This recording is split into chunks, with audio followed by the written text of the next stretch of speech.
Konor bilan jang qilishni xohlamaysanmi? Konor bilan? Ha, yo'q, umuman qiziq emas. U kuni kecha nima qilganini ko'rdingmi? Nima qildi? U Habib zo'rroq degan muxlisning yuziga tupurdi. U qila oladigan yagona ish bu qariyalarni barda kaltaklash.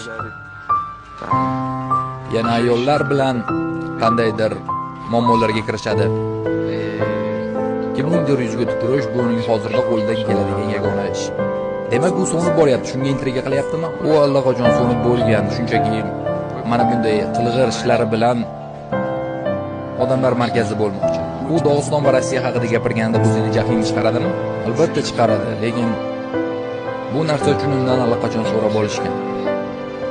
Va bu uning hayotini butun umrga o'zgartirdi.